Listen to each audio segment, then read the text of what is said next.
इस कहानी के आगाज में आप एक बच्चा देखेंगे जो कि एक कोर्ट यार्ड में गहरी सांस लेकर भागने लग पड़ता है कि अचानक से इसकी जेल जलना शुरू हो जाती है और उसकी स्किन सुर्ख पड़ जाती है। जब इसकी आंख खुलती है वो खुद को एक ट्रांसपेरेंट प्लास्टिक एनक्लोजर में पाता है। उस लड़के का नाम इलाई होता है। वो अब अपनी माम को बताता है कि मुझे वही ख्वाब दोबारा आया है। उसकी माम उसे याद दिलाती है हम कोशिश कर रहे हैं और बहुत जल्द आप ठीक हो जाओगे। अब वो ब्रश करके सलाइवा के सैंपल को एक बोतल में डालता है और वो अपनी मेडिसिन लेता है। अब वो खुद को एक खास तरह के प्रोटेक्टिव सूट से कवर करके बाहर जाने की तैयारी करता है। असल में उसके पेरेंट्स वो होटल छोड़कर जाने वाले थे। जब वो बाहर जाता है तो कुछ लड़के उसका मजाक उड़ाते हैं। वो एक पटाखा उस बच्चे की तरफ फेंकते हैं जिससे वो डर कर गिर जाता है और उसका सूट फट जाता है। इलाई को एक बीमारी थी। अब इस सुराख की वजह से उसकी स्किन जलना शुरू हो जाती है क्योंकि वो हवा और पानी से एलर्जिक था। उसकी माम उसे रिलैक्स रखने की कोशिश करती है ताकि वो उन लड़कों पर अपना गुस्सा ना उतारे, जबकि उसके डैड अब उस सुराख को कवर कर देते हैं। अब वो गहरे सांस लेता है और उसकी स्किन नॉर्मल होना शुरू हो जाती है। उसकी माम उसे विश करने को कहती है जिसके जवाब में वो कहता है मैं ख्वाहिश करता हूँ कि डॉक्टर हॉर्न मुझे ठीक कर दे। अब वो सब उस डॉक्टर की तरफ जा रहे होते हैं। जब इलाई को मालूम पड़ता है वो थोड़ा सा मायूस हो जाता है। उसके पेरेंट्स उसे जोक सुनाकर उसका मूड बेहतर करने की कोशिश करते हैं। जब वो उस डॉक्टर के घर जा रहे होते हैं उससे रास्ते में एक लड़की दिखाई देती है। अब वो पत्थरों से बने हुए एक बहुत बड़े घर में रुकते हैं जहाँ पर बहुत ज्यादा फोग मौजूद थी। वो इस घर में दाखिल हो जाते हैं जिसका दरवाजा स्टील का बना हुआ था, जहाँ पर एक मशीन सिर्फ इलाई को अंदर दाखिल होने का कहती है, जहाँ पर वो इलाई के ऊपर से बहुत ज्यादा रोशनी और हवा गुजारते हैं। वो सहमा हुआ डॉक्टर हॉर्न के पास जाता है। कुछ देर बाद उसके पेरेंट्स भी वहाँ पर आ जाते हैं। डॉक्टर हॉर्न अब उसे अपना सूट उतारने को कहती है क्योंकि ये घर मुकम्मल तौर पर बंद था। यहाँ अब इलाई को कोई खतरा मौजूद नहीं था, लेकिन वो अपना प्रोटेक्टिव सूट नहीं उतारता क्योंकि वो डरा हुआ था। डॉक्टर उसे उसके रूम की तरफ लेकर जाती है। वो उससे बताती है कि हम तुम्हारा इलाज 3 तरह के स्टेजेस में करेंगे क्योंकि तुम्हारा इम्यून सिस्टम बहुत ज्यादा बैड इम्यूनोग्लोबुलिन पैदा करता है। इलाई ने अपनी बीमारी के बारे में काफी पढ़ा हुआ था, इसलिए वो ये सब जानता था। वो बताती है इस इलाज की वजह से इलाई को अपने रूम में अकेला ही रहना पड़ेगा। इलाई के पूछने पर वो उसे बताती है कि मैं 25 साल से इस फील्ड में हूँ और मैंने बहुत से मरीजों का इलाज किया है, लेकिन इस घर में मुझे 3 साल हुए हैं, जिसे सुनकर इलाई परेशान हो जाता है। इलाई को वहाँ शीशे के गिलास की दूसरी तरफ एक लड़की का अक्स दिखाई देता है। ये लड़की बिल्कुल एक मॉन्स्टर की तरह दिखती थी। अब वो अपने रूम में जाता है जहाँ डॉक्टर उसे बताती है कि उसका पानी भी मुकम्मल साफ है और अगर वो चाहे तो शावर भी ले सकता है। इसकी मॉम इसका प्रोटेक्टिव सूट उतारती है। वो दोनों बहुत खुश थे। रात के वक्त इलाई आज काफी अरसे बाद शावर लेता है। वो बहुत खुश था और खुशी से उसके आंसू भी निकलते हैं। इसकी मॉम उसके इलाज के बारे में सोचकर बहुत ज्यादा पुरउम्मीद थी, लेकिन उसके डैड परेशान थे। लेकिन वो औरत अपने हस्बैंड को यकीन दिलाती है कि सब ठीक हो जाएगा। रात के वक्त वो अपने कमरे में सहमा हुआ लेटा हुआ था। वो खिड़की का कपड़ा उठाता है जहाँ पर उसे एक मच्छर दिखाई देता है। इसे ऐसे महसूस होता है कि जैसे कोई चीज वहाँ पर खड़ी सांस ले रही है कि अचानक से वहाँ एक पंजे का निशान उभर आता है। वो घबराकर अपने पेरेंट्स के रूम में चला जाता है। सुबह के वक्त वो सबको बताता है कि उसके रूम में कोई था जो खिड़की के पास मौजूद सांस ले रहा था। वो ये कहकर वहाँ से चली जाती है कि शायद इसने दोबारा से कोई बुरा सपना देखा है। अब डॉक्टर इलाई को एक रूम में लेकर जाती है जहाँ पर उसके पेरेंट्स को जाने की इजाजत न थी। वो एक ऑपरेटिंग रूम में जाता है जहाँ पर कुछ नर्सेज पहले से मौजूद थी। वो उसे ऑपरेशन के लिए तैयार करती है और उसके बॉडी पार्ट्स को बांध देती है। वो डॉक्टर के पूछने पर बताता है कि उसे ये बीमारी 4 साल पहले हुई थी। वो उसे बताती है कि इस बीमारी की वजह से उसके बॉडी पार्ट्स सही से काम नहीं कर पाते। वो बताता है कि मुझे ये बीमारी पानी, हवा और डस्ट से हुई है। और वो डॉक्टर से बताती है कि वो इसके जिस्म में एक वायरस डालेगी जिससे इसका पूरा इम्यून सिस्टम ठीक हो जाएगा। अब डॉक्टर हॉर्न उसकी बोन में से एक सैंपल लेती है। इलाई को चेयर में मौजूद रिफ्लेक्शन से कोई क्रिएचर दिखाई देती है और वो बेहोश हो जाता है। जब उसे होश आता है वो दर्द से चिल्लाता है। उसकी स्किन सुर्ख पड़ना शुरू हो जाती है। अचानक से उसकी आंख दोबारा लग जाती है। अब जब वो अपनी आंख खोलता है वो अपने आप को रूम में पाता है। उसे खिड़की से एक लड़की दिखाई देती है जो उसे बाहर बुला रही थी। वो ग्राउंड फ्लोर में एक रूम में जाता है जहाँ वो लड़की भी आ जाती है। वो उससे इसकी बीमारी के बारे में पूछती है। वो उसे बताती है कि इसे आग पर काबू करना आता है। इलाई से पूछता है कि तुमने विंडो में कैसे पाम बनाया था। वो लड़की इसका जवाब खुद ढूंढने को कहती है। वो उसे बताती है कि ये जगह कुछ पुरअसरार सी है और मुझे डॉक्टर हॉर्न बिल्कुल पसंद नहीं है और ना ही वो मुझे पसंद करती है। वो इलाई को इससे दूर रहने का कहती है और वहाँ से चली जाती है। जब इलाई वापस अपने रूम की तरफ जा रहा होता है उसे एक लड़की दिखाई देती है जो कि बिल्कुल एक मॉन्स्टर की तरह दिखती थी। वो डर जाता है। इसी दौरान उसके डैड उसे ढूंढते हुए इस जगह पर आ जाते हैं। वो अपने डैड से इस लड़की के बारे में पूछता है लेकिन वो उससे डांट देते हैं। डिनर में अब उसके डैड उसे सॉरी बोलते हैं क्योंकि वो इस पर चिल्लाए थे। वो उन्हें बताता है कि इस घर में एक और बच्चा भी है, लेकिन इसके पेरेंट्स की बात पर यकीन नहीं करते। वो उसे यकीन दिलाने की कोशिश करते हैं कि ये सब उसका वहम है और रियलिटी में ऐसा कुछ भी नहीं है। वो उनकी बात मान लेता है और आईवी सेट दोबारा लगवाकर डिनर करता है। रात के वक्त वो एक बुक रीड कर रहा होता है कि उसे वो ट्रिक मालूम पड़ जाती है जिसकी वजह से उस लड़की ने अपने हाथ में वो आग निकाली थी। इसके रूम में मौजूद खिड़की का दरवाजा खुलता है और एक साया अंदर आ जाता है। वो खिड़की में अपना नाम लिखता है। उसे महसूस होता है कि उसके अलावा भी इस रूम में कोई और मौजूद है। वो एक लड़की को वहाँ देखता है और घबरा कर चलाना शुरू कर देता है। इतनी ही देर में उसके पेरेंट्स भी वहाँ पर आ जाते हैं। डॉक्टर हॉर्न इसकी ड्रिप में एक ब्लू लिक्विड इंजेक्ट करके वहाँ से चली जाती है। वो उसके पेरेंट्स को बताती है कि ये सब सिर्फ मेडिकेशन का असर है और घबराने की कोई बात नहीं है। वो उसके पेरेंट्स को बताती है कि ये उसके इलाज का दूसरा हिस्सा है जिसमें इसकी तबीयत पहले से ज्यादा खराब हो सकती है और इसके बाद इसकी तबीयत बेहतर होना शुरू हो जाएगी, जिसे सुनकर वो परेशान हो जाते हैं। वो अब इसे ऑपरेशन रूम में दोबारा लेकर जाती है। वो उसे बांध देते हैं। अब डॉक्टर इसे इंजेक्शन लगाती है जिससे इसका पूरा जिस्म जलना शुरू हो जाता है। वो इसके दिमाग में एक सुराख करती है। वो बाहर आकर इसके पेरेंट्स को बताती है आज उसकी तबीयत कुछ बेहतर नहीं है और वो कुछ देर बाद उससे मिल सकते हैं और ये सब नॉर्मल है क्योंकि उसके जिस्म में हमने न्यू सेल्स डाले हैं। रात के वक्त खाने के दौरान वो अपने पेरेंट्स को बताता है कि वो मुझे ठीक नहीं कर रही बल्कि और ज्यादा बीमार कर रही है। अब उसकी बात का यकीन नहीं करते और वो वही बात कहते हैं जो उन्हें डॉक्टर ने बताई थी कि उसके जिस्म में गुड सेल्स अब बैड सेल्स से लड़ रही हैं और ये सब उसके इलाज का हिस्सा है। वो यहाँ से जाने को कहता है लेकिन उसके पेरेंट्स उसे समझाते हैं और वो अपने इलाज के लिए रुकने पर राजी हो जाता है। रात के वक्त वो खिड़की में दोबारा उस लड़की को दिखता है। उसे महसूस होता है कि बाथरूम में कोई मौजूद है, लेकिन जब वो वहाँ जाता है वहाँ पर कोई मौजूद नहीं होता और शॉवर टैप खुली होती है जिसे वो बंद कर देता है। अब वो स्टीमी मिरर के पास जाता है और अपने नाक से बहते हुए खून को दिखता है। उसे अब रूम में एक मॉन्स्टर दिखाई देता है जिसे बचने के लिए वो खुद को अलमारी में बंद कर देता है। कुछ देर बाद वो मॉन्स्टर यहाँ से चला जाता है और वो अपना नाम उसके ऊपर लिखा हुआ पाता है। वो सबको यकीन दिलाने की कोशिश कर रहा था कि ये सब उसने नहीं किया, लेकिन कोई भी उसकी बात मानने को तैयार नहीं था और वो सब वहाँ से चले जाते हैं। अब रात के वक्त वही लड़की उसके रूम के बाहर आती है जिसे वो बताता है कि मेरे ख्याल में इस घर में भूत हैं। वो उसे बताती है तुमसे पहले जो लड़का यहाँ पर मौजूद था जो इलाज के लिए आया था वो भी मुझसे यही बात कहता था। वो उससे बताती है कि मुझे तुम्हारी बातों पर यकीन है। उस लड़की की आखिरी बात सुनकर इलाय परेशान हो गया था क्योंकि वो उसे बताती थी कि डॉक्टर हॉर्न उसे प्रोसीजर 3 के लिए लेकर गई थी, लेकिन उसके बाद मैंने उसे कभी नहीं देखा। इसी दौरान कमरे की लाइट अजीब सा बिहेव करती है। वो बाहर जाकर देखता है लेकिन कोई मौजूद नहीं होता कि अचानक से उसे कोई चीज घसीट कर अपने साथ लेकर जाती है। उसे मालूम पड़ता है कि अब 3 भूत उसे घसीट कर अपने साथ लेकर जा रहे होते हैं। वो उसे डिकंटामिनेशन चैम्बर में फेंक कर वहाँ से चले जाते हैं और दूसरी तरफ से दरवाजा खोल देते हैं तब कि इलाय वहाँ से बाहर चला जाए। उस दरवाजा खुलने की वजह से इसका जिस्म जलना शुरू हो जाता है। अब वहाँ उसके पेरेंट्स और डॉक्टर पहुँच जाती है। वो कहती है कि शायद इलेक्ट्रिक सर्किट में खराबी की वजह से ऐसा हुआ, लेकिन इलाय को इसकी हकीकत मालूम पड़ चुकी थी। वो जानता था कि ये डॉक्टर झूठ बोल रही है। उसे मालूम है कि इस घर में भूत मौजूद है। अब वो उस पेशेंट पैरी का नाम लेता है जिसकी वजह से वो डॉक्टर परेशान हो जाती है कि इसे इसके बारे में कैसे मालूम पड़ा। उसी वक्त वो बेहोश हो जाता है। डॉक्टर अब उसके पेरेंट्स को बताती है कि इलाय का ब्रेन इस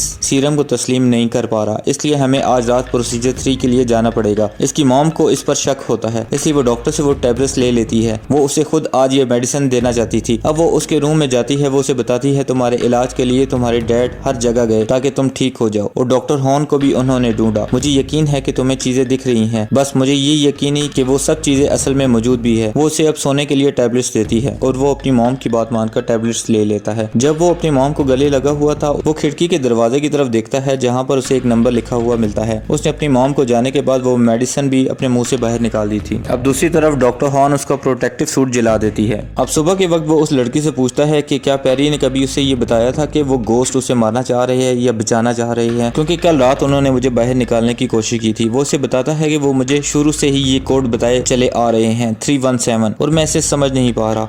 वो उसे बताता है कि शायद ये उस मेडिकल रूम का कोड हो सकता है जहाँ पर मुझे मेरे तमाम सवालात का जवाब मिल सकता है। रात के वक्त जब सब सो रहे होते हैं तो वो उसी ऑपरेशन रूम में चला जाता है और लकीली वो कोड भी वहाँ पर काम कर जाता है। अब वो रूम के अंदर दाखिल होकर तमाम पेशेंट फाइल्स को देखता है। रात के वक्त उसकी बेगम के पूछने पर उसका हस्बैंड बताता है कि इस फाइनल प्रोसीजर का रिजल्ट कुछ भी आ सकता है, शायद हम इलाय को खो दें, जिसे सुनकर उसकी वाइफ बहुत परेशान हो जाती है। वो उससे पूछती है कि तुमने मुझसे झूठ क्यों बोला कि डॉक्टर हॉर्न के पास इस बीमारी का इलाज मौजूद है, और वो दोनों इस बात पर झगड़ना शुरू हो जाते हैं। डॉक्टर इन दोनों के शोध से जाग जाती है जबकि इलाय वहीं पर मौजूद कुछ फाइल ढूंढ रहा होता है। उसे एक फाइल मिल जाती है जहाँ पर पैरी के बारे में मुकम्मल मालूमात थी। उसे मालूम पड़ता है कि प्रोसीजर 3 में इसकी डेथ हो गई थी। असल में वो डॉक्टर वहाँ पर मौजूद सब पेशेंट्स पर तजर्बे करती थी कि उसी दौरान एक नर्स शोर की वजह से वहाँ पर ऑपरेशन रूम में आ जाती है, लेकिन उस वक्त तक इलाय वहाँ से जा चुका था। डॉक्टर की हकीकत सामने आने के बाद उसकी मॉम वहाँ से जाना जा रही थी, लेकिन उसे वो डॉक्टर दोबारा इस बात पर मना लेती है कि वो अपने बेटे के इलाज के लिए वहाँ पर रुके। वो अपने डैड को सब कुछ बता देता है कि डॉक्टर ने सबसे झूठ बोला है। वो इसे बिलाकर इंजेक्शन लगा देता है और वो नर्सिस इसे अपने साथ ऑपरेशन रूम में ले जाती है। इलाय अपने आप को छुड़ाकर खुद को एक रूम में बंद कर लेता है जहाँ उसे नर्सिस की एक पिक्चर मिलती है। अब एक मच्छर डॉक्टर की पिक से उड़कर एक रूम में जाता है जहाँ इलाय उसका पीछा करते हुए एक बेसमेंट में पहुंच जाता है। उसे उस रूम में उन्हीं 3 बच्चों की डेड बॉडीज मिलती है जिसके बारे में उसे फाइल्स पढ़ के पहले ही मालूम पड़ चुका था। अब उसे ये भी मालूम पड़ जाता है कि वो बिल्कुल ठीक है, वो सांस भी ले सकता है और उसकी जिल्द भी खराब नहीं हो रही थी। अब उसे इस हकीकत के बारे में पता चल गया था कि नर्सेज, डॉक्टर, उसके पेरेंट्स में सब उससे झूठ बोल रहे थे। उसकी मॉम फाइनल प्रोसीजर से पहले उसके पास आती है और उससे माफी मांगती है कि उससे झूठ बोलना पड़ा कि वो बीमार है। वो उसे वादा करती है कि आखिरी प्रोसीजर के बाद वो उसे सब कुछ सच सच बता देगी। इलाई बेहोश होने का ड्रामा करता है। उसकी मॉम घबराकर जब अंदर आती है तो वो उसे गिराकर खुद बाहर भाग जाता है। अब उसके डैड उसे पकड़कर ऑपरेशन रूम में ले जाते हैं। बेसमेंट में उसकी मॉम को पता चल जाता है कि इलाई ने सब कुछ सच बोला था और वो वहाँ पर वो तीनों लाशें देख लेती है। इलाई को उसके डैड जब बांध देती हैं उसी वक्त उसकी मॉम आ जाती है, जिसके पास अब एक खंजर था और वो ये खंजर डॉक्टर पर ताने हुई थी, जिससे अब सारी हकीकत मालूम पड़ गई थी। वो अब सबको अपने बेटे से दूर रहने का कह रही थी, लेकिन उसके डैड अभी भी सिर्फ उस डॉक्टर पर यकीन करता था जो कि पहले से 3 बच्चों पर एक्सपेरिमेंट करके उन्हें मार चुकी थी। अब वो इलाई की मॉम को जबरदस्ती पकड़ लेता है और वो डॉक्टर इलाई को बताती है कि तुमने कुछ गलत नहीं किया, लेकिन तुम इस दुनिया को नुकसान पहुंचा सकते हो। इसलिए वो एक एसिड की तरह का पानी इस पर फेंकती है, जिससे उसका जिस्म जलना शुरू हो जाता है। असल में वो इसे होली वाटर कहती है। जैसे जैसे वो उसके ऊपर वो पानी फेंक रही थी उसका जिस्म जलता जा रहा था। अब वो उसे एक खंजर से मारने ही वाली थी कि उसका हाथ इलाई की चेस्ट के पास जाकर रुक जाता है। उसका खुद पर कंट्रोल खत्म हो चुका था। अब इलाई अपनी पावर का इस्तेमाल करके उसे जख्मी कर देता है। इलाई अपनी पावर्स का इस्तेमाल करके खुद को आजाद करवा लेता है और अपनी हथकड़ियों को जला देता है। उसकी आंखें अब गुस्से से लाल हो गई थी। अब वो गुस्से से चलाता है, जिसकी वजह से कमरे की तमाम चीजें टूट जाती है और वो डॉक्टर और नर्सेज भागने की कोशिश करती है, लेकिन नहीं भाग पाती। अब इलाई इन तीनों को हवा में उल्टा लटका देता है और उसकी मॉम उसे बताती है कि वो उसे छुपाकर उसे होली वाटर देती रही है, जिससे वो गुस्से में आ जाता है और उन तीनों को जला देता है। वो उसे बताती है कि शैतान ने मुझसे झूठ बोला, वो हमेशा झूठ बोलता है। वो बताती है कि तुम्हारे अंदर एक डेविल है, लेकिन मैं तुम्हें कोई नुकसान नहीं पहुंचाना चाहती हूँ। इलाई बाकी सबको मार देता है और अब उसका गुस्सा ठंडा हो जाता है। वो अपनी मॉम के साथ बाहर की तरफ निकल पड़ता है, लेकिन जहाँ जहाँ से वो गुजरता है वो जगह जलना शुरू हो जाती है। उसके बाहर जाने तक वो तमाम घर जल जाता है। अब वो बाहर आकर बहुत खुश था। वो खुली फिजा में सांस लेकर बहुत अच्छा फील कर रहा था। बाहर आकर वो अपनी दोस्त को मिलता है, जो उसे बताती है कि अगर तुम अपने रियल डैड से मिलना चाहते हो तो मेरे साथ चलो। अब उसकी मॉम वहाँ से ड्राइव करके उसे ले जाती है।